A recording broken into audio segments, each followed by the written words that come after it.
The first principle is that anybody runs behind the guards, we're going to levy a $25 fine for that. In the end, it was the best player and the most complete player laying claim to a territorial throne on their way to greatness, on their way to a repeat, on their way to a dynasty.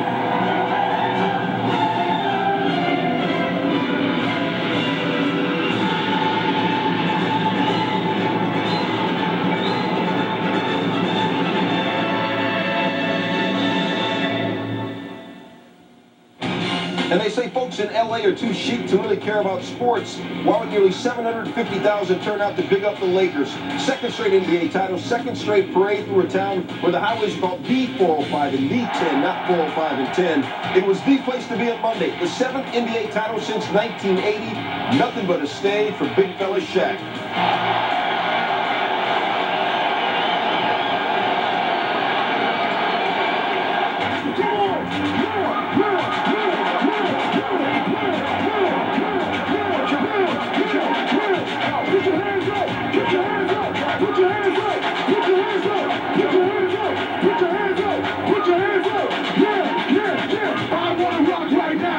Shaq and I came to get down. Yes, I'm internationally known, and I'm known to rock a microphone. We told y'all last year we were going to do it again. We did it again. And we're going to get another one next year. Again. Back to back to back. Hi again, Stuart Scott with you. Thanks for hanging out as we give up the props what may be a dynasty in the making. Not that repeating is uncommon. Since 1987, the 99 Spurs are the only team that did not win at least 2 straight NBA titles. But Kobe Bryant's 22. Shaq is 29. Any reason to believe they can't do this, as Kobe said again and again and again? It took LA only 16 games to roll through the playoffs. One Game 1 finals loss to Philly from being the first perfect postseason run ever. But still, the 15-1 romp more scorching than any team in history. And Shaquille O'Neal's final, where he took the microphone literally and figuratively, was as entertaining as anything we've seen. It wasn't just his 33 points and 15.8 boards and 4.8 assists per game. It wasn't that he beat down the Sixers with 17 block shots in the 5-game series. It was the way he did it. David Aldridge on the je ne sais quoi of Shaq. Sabonis. Divac. Robinson. Mutombo. Always looked alive with all the big guys, the powerhouse guys. I know of not one person that could just stand behind him and stop him or impede his progress. That's the new catchphrase around the NBA, impede his progress. Shaq does what he wants. Nobody stopped him yet. The guy is a monster, man. Olajuwon. Ewing. Morning. Smith. When you get a player like Shaq, you're always a contender. I mean, from day one. So it's meant everything in the world to us, and we'd just like to keep him for a couple of centuries. Abdul-Jabbar, Malone, Walton, Lanier, Unseld. He's up there. I think right now the way he's playing, I think he's setting himself apart right now. He is the first player in the history of basketball that has combined the mental control of the game and the physical control. There's been a lot of big, strong guys. None as big and strong as Shaq. Russell? Wilt? I'd like to wait another couple of years to see how his game improves. I think before he's finished, he's going to be the best big man of all time. Shaquille Rashawn O'Neal, a force of nature and nurture, the biggest adolescent in the world, the most dominant force in basketball, the NBA Finals MVP and 2-time champion. The first championship was just to get the monkey off my back. And now the ones that I get from now on would just be to try to stamp my name in history. For him to win the second one, I think, this is a validation of your greatness, your ability. When you're a young basketball player, the focus is on too much I. I think now his focus is on we and us. Shaq has got more in him. and I expect him to have more than 2 championships before he's finished with this game. Imagine your refrigerator filled with groceries. Now imagine it can move and jump, high, and dunk, hard. Try and stop it. Just pray to see if you can get a chance to play against him after I feel like what it's like having a 365-pound hitting you in the chest every day or climbing on the top of your head. There's no easy, man. O'Neal's nature is to be good-natured most of the time, but when he's riled, everyone knows it. Last season, the Clippers didn't leave him enough tickets before a game, and he responded by scoring 61 points. This season, he let it be known that Kobe Bryant needed to adjust to him, not the other way around. And after fouling out of Game 3 of the Finals, O'Neal responded with more force, but more poise as well, in Game 4. He's just too much of a force to be reckoned with when he's disgruntled. He gets rather boisterous. He barks a little bit in the media. He expresses his feelings. Becomes very adamant about what he's going to do the next game. What do you do with O'Neal? What do you do with a hurricane? Write it out. And that's all the rest of the NBA can do right now. And when the people started questioning me, I made a statement that I was going to come back after the All-Star break with vengeance. And that's what I did. David, thank you, sir. When it comes to offensive production in the finals, look no further than Shaquille O'Neal. Among the players who have appeared in at least 12 title series contests, Shaq at the top of the list for points per game with Michael Jordan, his frat brother with Q Sci-Fi just a tenth of a point behind. The one player to get the better of Shaq in a finals series, Hakeem Olajuwon, and that was way back in the day, Dream fit on this list. Still to come on this SportsCenter special. I trust my teammates, but I trust myself more. It was a wonderful ride for the Lakers, but it wasn't always smooth. A look back at the turbulence that the Lakers faced during the regular season. Kobe is good. Kobe Bryant brings the triple. But how good can Kobe be? Kobe looks him in the eye and says, "Can't you guard me?" We'll delve into Kobe's future. Oh, what a play. And we'll recap the Lakers' historic playoff run. And you'll hear from the man on the bench that helped get them there.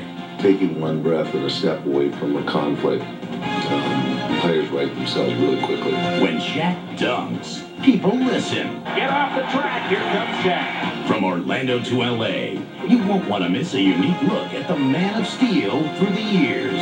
Hello! It's me! Kobe, Shaq, back to back. When we come back.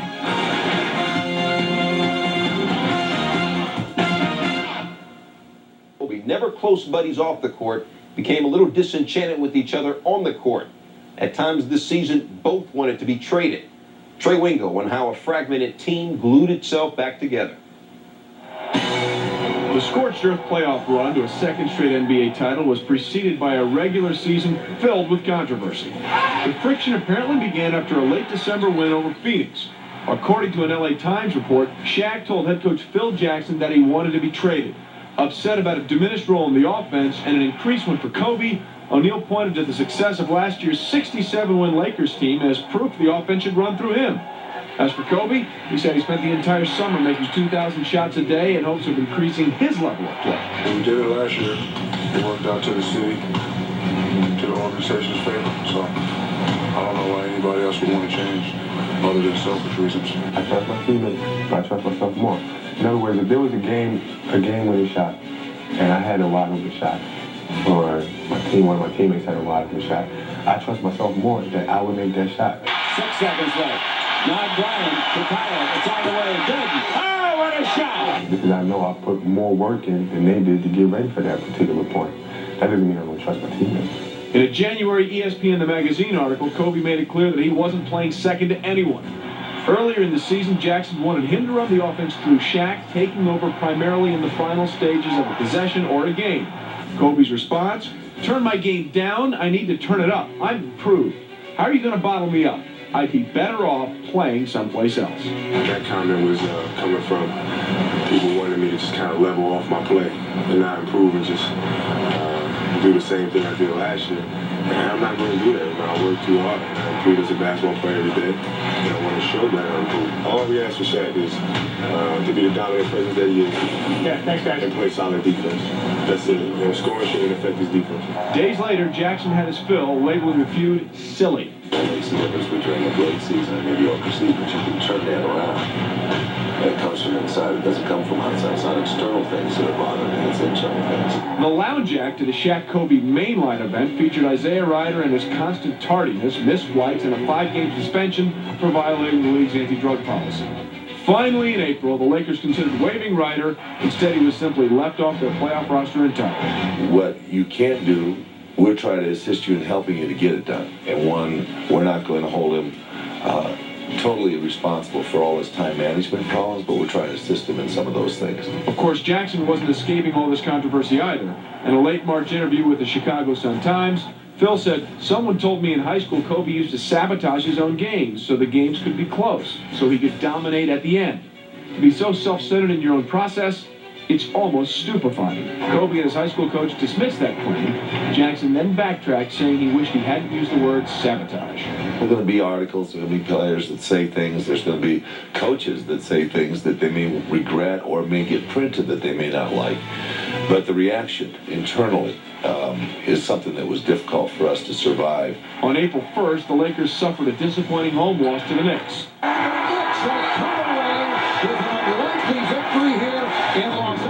We were having an up-and-down season, losing games that we weren't supposed to lose. With 8 regular season games left, LA seemed stuck as the 4th seed in the West. That would put them on a hard road back to the NBA Finals. I think that particular day was obviously a turning moment in our season. We had to go on a 4-game road trip after that. And I think that allowed us to really band together more than we ever had in that season. And it couldn't have come at a better time. They won their last 8 regular season games, and in the process jumped over the Jazz and the Kings for the number 2 slot in the West.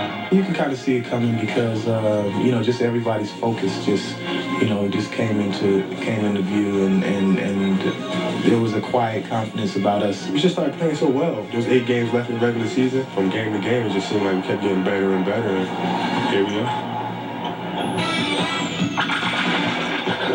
When this SportsCenter special continues, the Lakers get out the brooms.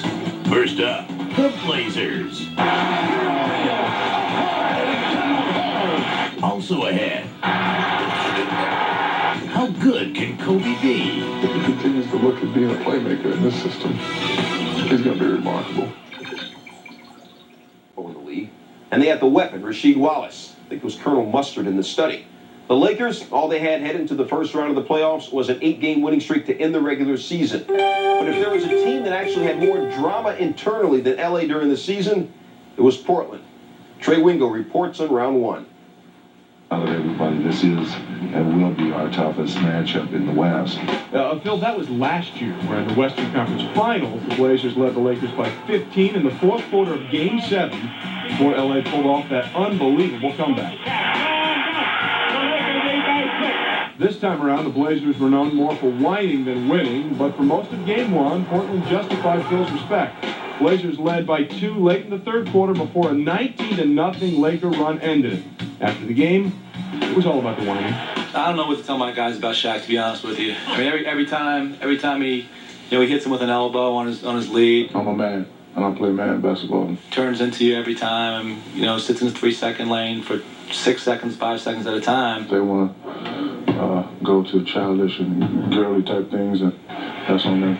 But if they happen to get a win like that, I hope they're not proud of a win like that. Blazers didn't have much to be proud of in Game 2. Every Blazer punch was answered by an LA counterpunch. Although the teams never came to blows, Portland's frustration showed. They racked up 5 technicals and 2 ejections in the 4th quarter. The Lakers, all they did was rack up an 18-point win. I don't like to see that kind of a game disintegrate into a level which it disintegrated, and we're both better teams than that. At least one team was better than that. In Game 3, the Lakers cruised to a 3rd straight double-digit victory. Among the impressive omens, Derek Fisher averaged 16 points in the series with absolutely no turnovers. And Kobe Bryant led the Lakers in assists in all 3 games. We've grown so much since last season, and knowing how to put teams away, and to be able to sweep a team, I think it sends a message to everybody else around the league that we're for real. LA outboarded Portland by an average of 11 boards a game. Shaq, 15.7 boards a game average. Heard about D-Fish and no turnovers. Kid played 114 minutes in the series with no turnovers. Still ahead for the Lakers, Chris Webber and the Kings. Another brood victim. But up next, Kobe Bryant is the bomb. When Kobe Shaq back-to-back comes back. Kobe Bryant. Kobe. Jump shot, no good. He missed it. Slam dunk is beautiful by Kobe.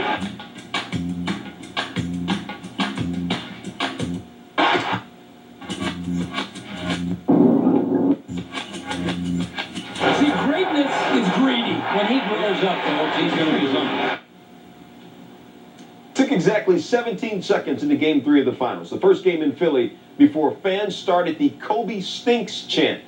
Actually, the word they used was not stinks, but shucks, minus the H. The phenom who used to slay kids when he played at nearby Lower Merion High School just grinned. And Kobe told me later, if you're going to chant something, at least chant something that's close to being true.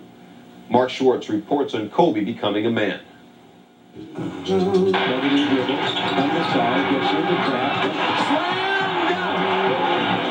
He's from another planet. I don't believe what I just saw. Have you ever played with a player playing this well? Little number 23. Kobe and MJ are basically, I think, in my opinion, this is my personal opinion, the same player. To become the next Michael Jordan was a noble goal for Kobe Bryant, but it was not what the Lakers had in mind. They needed Bryant to enhance Shaquille O'Neal, not to obscure him. It's difficult in a sense for Kobe that, you know, you got to throw Shaq the ball sometimes. He's a scorer. But what we needed him to do was be more than that for us. Phil Jackson's dream has been to transform Bryant into a playmaker above all else, something he never required of Jordan. Well, it was a change, you know. It was about understanding the game and understanding how to make my teammates better and when to do that. That's something Shaq had mastered. Shaq knew how to make the rest of us better already. He was just dying for Kobe to want to have those same skills. I recognize it being a weakness of mine. It's something that I know I had to improve, and you know, I made a conscious effort to improve it. But a natural-born scorer like Bryant is better at identifying weakness in others, even his teammates. Why trust men who didn't sink thousands of jump shots every day last summer as he did? A lot of times he feels like he can go in when there's 4 or 5 people around him and still make the shot with more accuracy than somebody else that may be wide open. We're like, you know, you take over the game when you feel it. If you come out and you miss 2 or 3 shots in a row, don't keep shooting because you're messing it. You know, you say you're going to get your rhythm, but you're messing up our rhythm too. At times, especially when the game's in balance and you're penetrating kick to a teammate who might miss a shot, I used to get very, very frustrated and wanted to take the shot myself. I wouldn't say he neglected the art of passing, because he had the skill of doing it. I think he just needed to find pleasure in it. Ironically, the pleasure was derived from pain. Bryant may not have reinvented himself as a playmaker had he not seen his teammates play so well while he sat out 10 games with a late-season foot injury. I think he got to see from a different perspective what the other guys can do out there on the floor, and he started to trust what we can do, and so he started to play make a lot more. It's a big difference, and you know, you can just tell by when he comes in the locker room in the morning times, he would just say, "What's up?"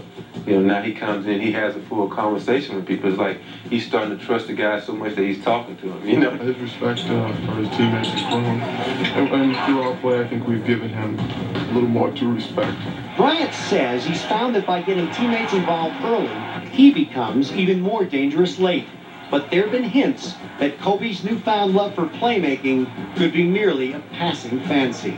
It depends on who's guarding him and how he's feeling. You know, I know a couple times in the San Antonio series, he came in there, he took a couple of shots where we were looking at him like, can we get a shot? If Fisher and Robert and you and Rick start missing instead of making all those shots, what does Kobe do then? Oh, he puts his cape on and takes over. While Bryant has never hesitated to wear the cape, his recent injuries demonstrate that he is not the man of steel.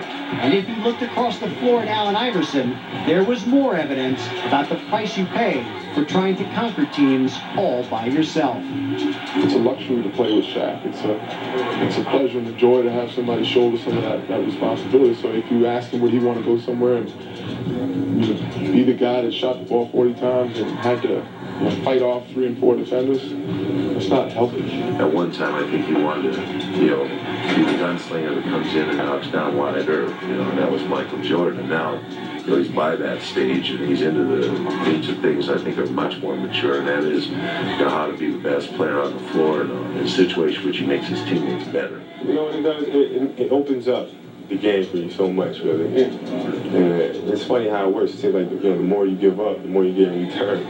Just think it's only been 20 some odd games he's been trying this.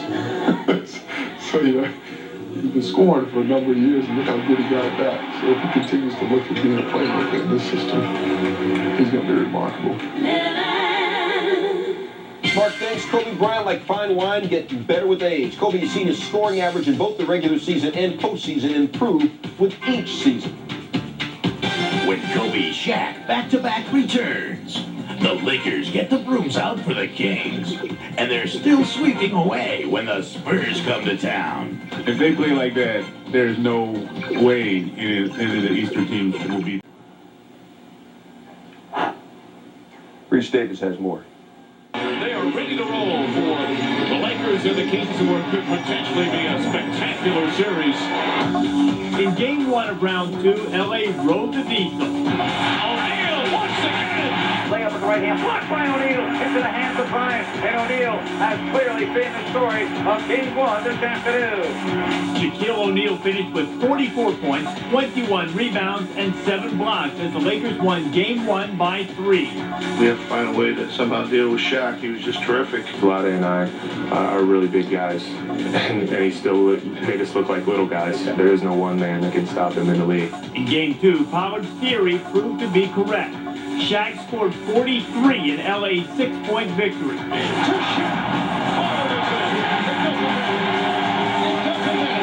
were in this position last time when we were up 2-0 and we went down and lost twice in that place. So we have to get 1 or 2 games at that place. That place is Arco Arena, where the Kings hope to feed off their frenzied fans in Game 3. Nothing could stop Kobe Bryant, who scored 36 points.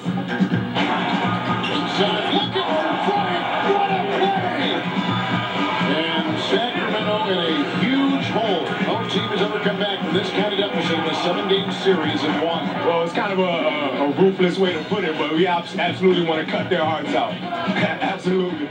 Bryant brought the dagger to Game 4 in the form of 48 points and 16 rebounds. The series is over. 119 to 113 is the final score.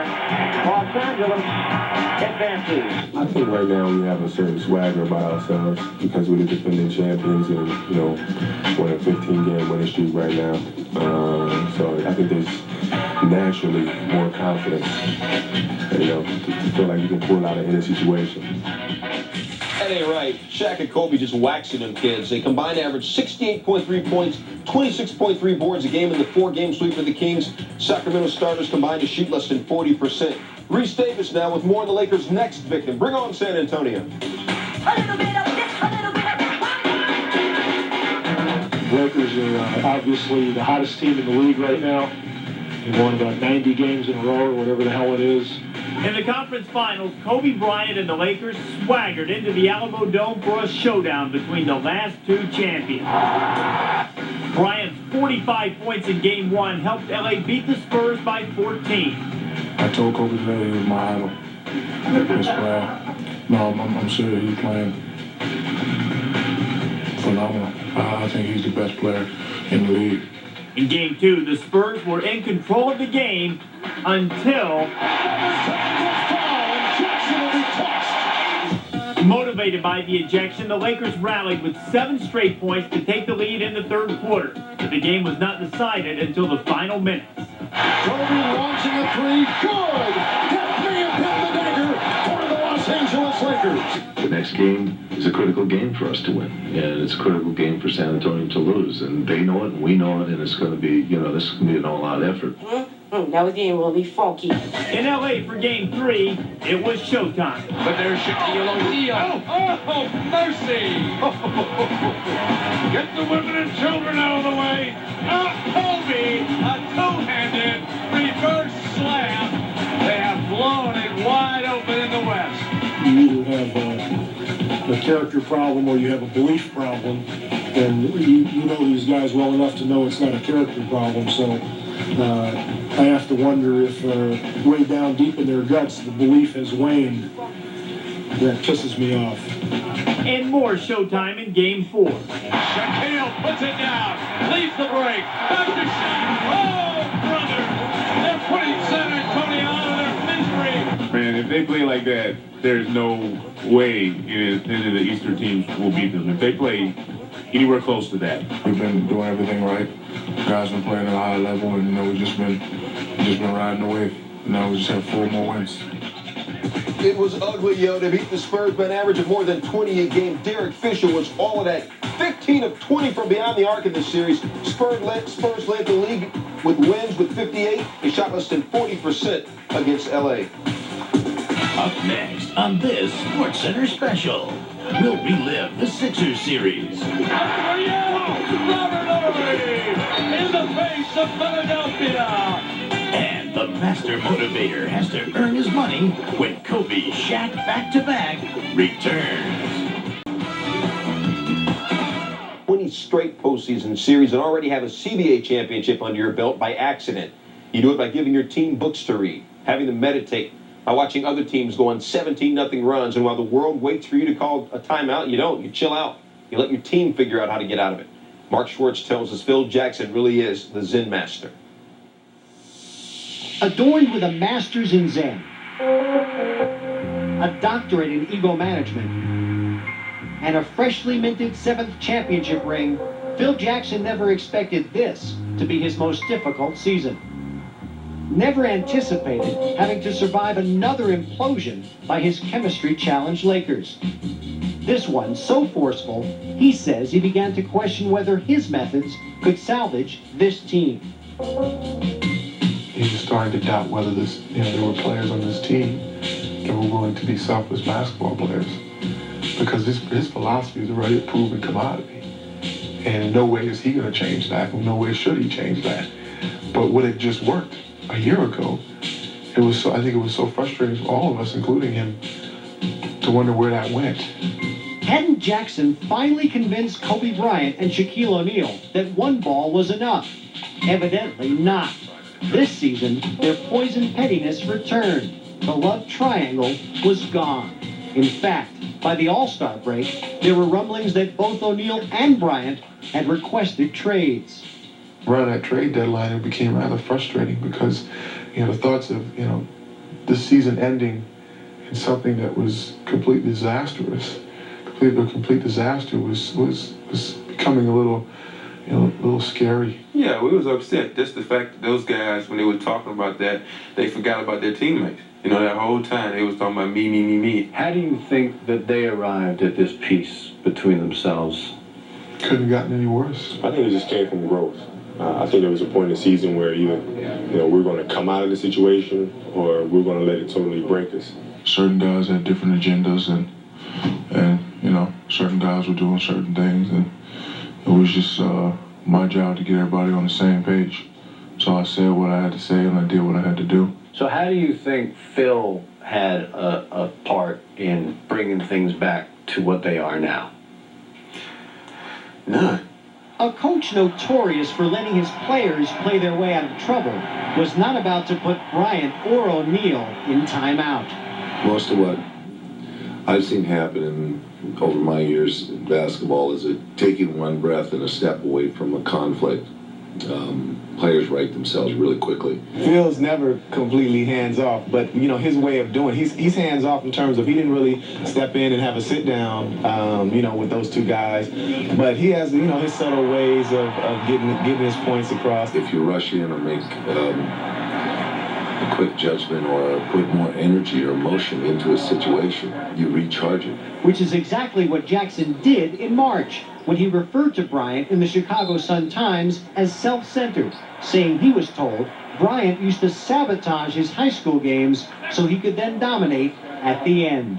And he was definitely hurt. I think a lot of people that love Kobe were disappointed and hurt. I think that was a moment in their relationship that definitely challenged their foundation. We just put it behind us. You know, everybody makes mistakes. And we just put it behind us to the point where we actually joke about it.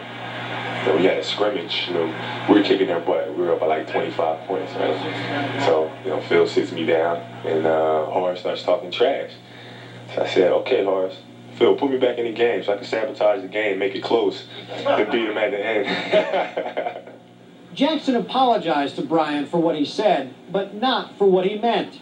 Desperate to reach his egocentric superstars, Jackson said he felt compelled to try something entirely different, imposing fines on players who strayed from his teachings. He said lack of conditioning, and I could sense that was aimed at Shaq. Failure to get back on defense, again aimed at Shaq. Not running the offense through, Kobe Bryant, and some other things. It kind of put us on alert to let us know that he was expecting more out of us. And as a player, sometimes you need that. And, you know, Phil has always been able, magically, to choose the right times to do certain things and make certain moves. That Jackson got anybody to listen may be due more to his reputation than to his mystical methodology. His predecessors, Kurt Rambis and Del Harris, dealt with similar issues involving the same players, with catastrophic results. Those guys, they have no background. What I mean by that, they have no championships. You know, Phil has the championships, and guys respect him respect him. And if you come out and he can say just one thing and just leave it at that, and it's going to stick in guys' mind, whereas Dale or Kurt will say something, they'll look at it with a little smile, looks like, yeah, whatever. Here they are again in June, arms wrapped around another championship and each other, gushing about how much they've grown. But has Jackson really taught them anything that will endure beyond the champagne? Second verse, same as the first.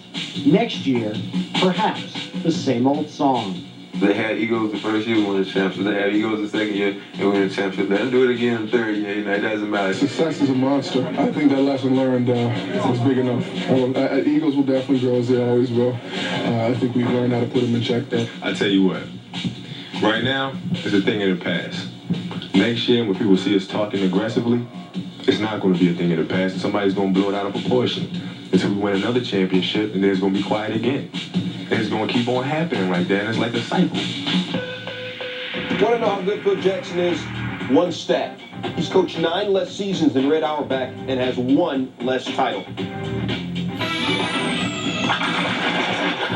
Kobe Shaq back-to-back comes back.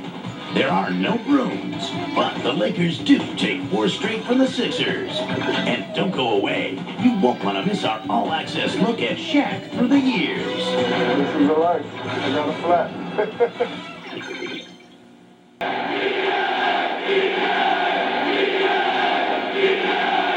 The Lakers think they're the best, and the Sixers think they're the best in the NBA. LA might have a magician, but we got a physician.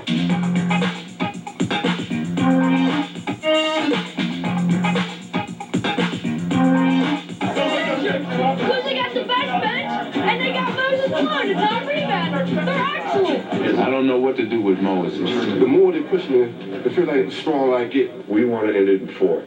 We want someone to remember this team.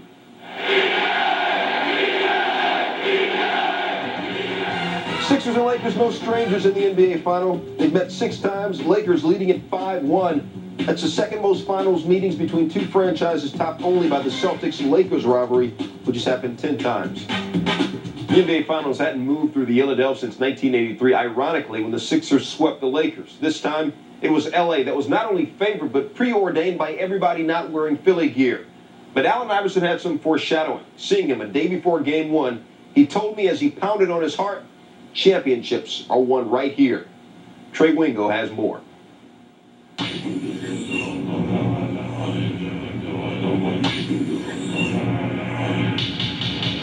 we're going to try to change up a little bit. And we won't hack the shot.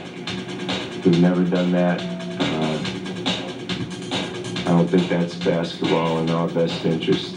What was in Philadelphia's best interest was securing one victory in Los Angeles. Iverson against Tyronn Lue. Baseline right, he backs up, he fires 2 balls. Got it again! He's way too good! It took overtime and a brilliant performance from the league's MVP, but the Sixers did what no other team had done since the Knicks back on April 1st, beat LA. They felt like they could just step on the court and whip anybody. And we put them in a war, so now they feel like, you know, they got to come with their A+ game. Called Game 2's performance an A- as the Lakers countered. Shaq and Kobe dominated, combining for 59 points. Iverson shot just 10 of 29 and made only 4 trips to the free throw line. The Lakers had a 9-point win. We're here. We're the world champions, and no matter how inspired your team may be, the championship has to come through the city of Los Angeles. As the series shifted back east, the First Union Center boiled over with anticipation. Iverson's 35 points, 14 in the fourth quarter, pushed the Lakers to the brink. After Shaq and Derek Fisher fouled out late in the fourth, a finals veteran came to the rescue. Horry will take it. There he is. Robert Horry in the face of Philadelphia. Was this a matter of experience takes over, or were you in one of those unconscious modes? No, I wasn't in unconscious mode. It's just being patient. You know, letting the game come to you and taking advantage of these situations. When you got an open shot, you know, get your feet set. Don't worry about it. You know, shoot it. The Lakers had few worries in Game 4. LA built a 22-point third-quarter lead and hung on for a 14-point victory. Shaq was unstoppable from the opening tip, 34 points, 14 boards, and 5 thunderous dunks. We don't care if they won it in LA or they won it here. It means the same thing. They won it, you know, and we didn't get it done. The answer statement proved prophetic. Game 5 was a coronation of what may be the NBA's next dynasty. Back-to-back titles for the Los Angeles Lakers after losing Game 1 in overtime in LA, win the next 4 to wind up 15-1, the best percentage record in history in the playoffs.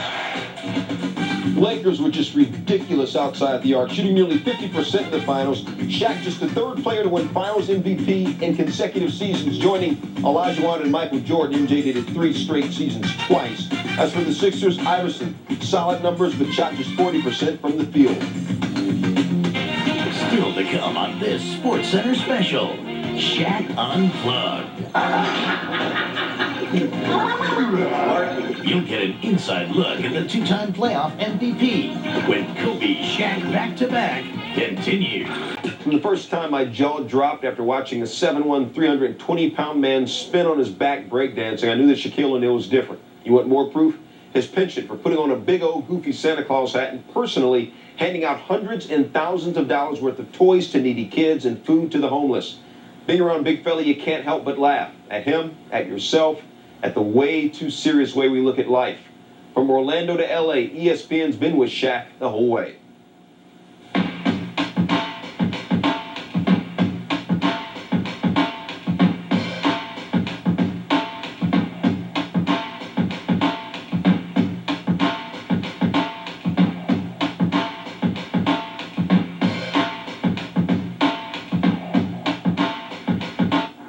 Shaq and this is the Dan. I'm Shaq and this is the Dan Scott. The Mike Show. Shaq.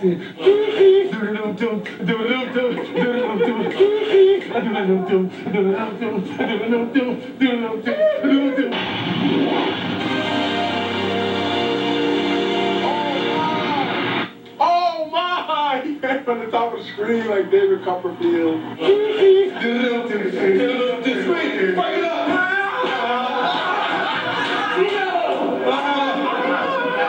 Michael, break it down.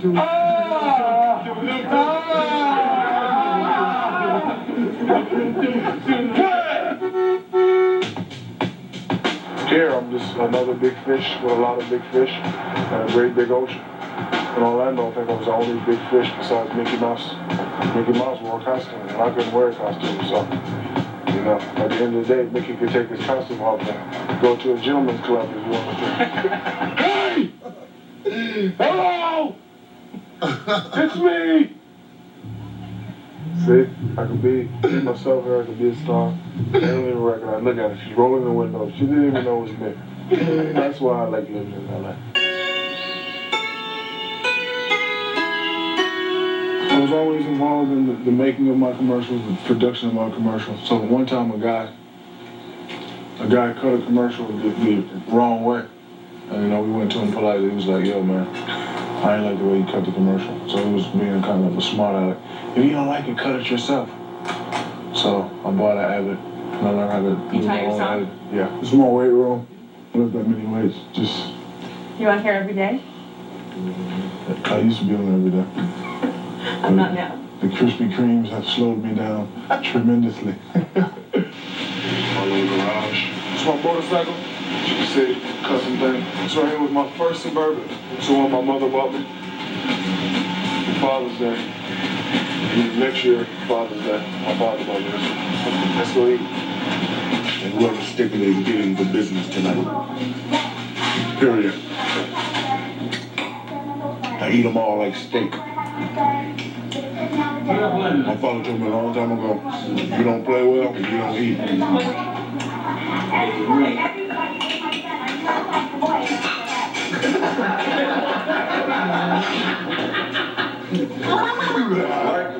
My samurai sword that I practice at night.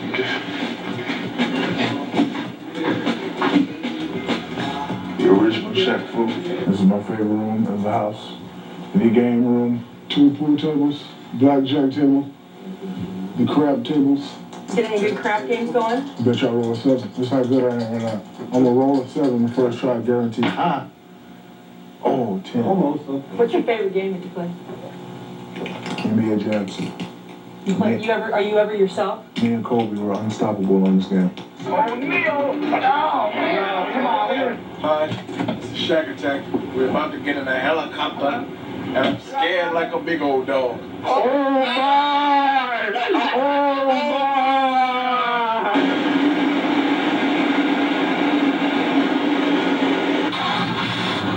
Yeah. Let's ride. I have a question. Where the hell are we going? I don't know where I'm at. I have the worst sense of directions ever. Watch out! Oh. I know. Damn. He said Apollo got a flat. Who did this? Me! That's who! You could have stopped right there, got inside. I never had a flat. What's up? I know. Look. I know I got a flat. Jerky. I get a flat. This guy over here wants a Yeah, I got a pin. Yeah, good pin. I took it. This is the life. I got a flat.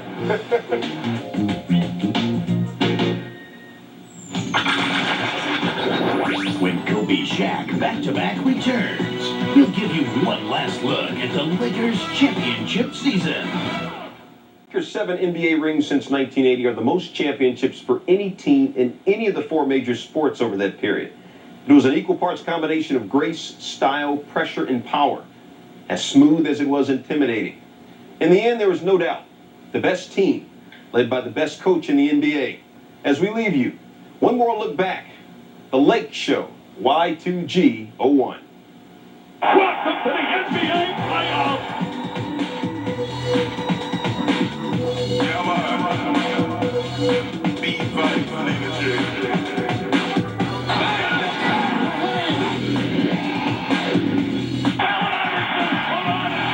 Builds up strong. On the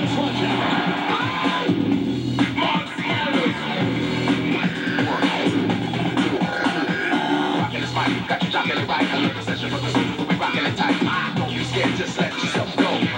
Boom on the microphone, rockin' this mic, got you jockin' it right. I love the session, but the super we rockin' it tight. Don't be scared, just let yourself go.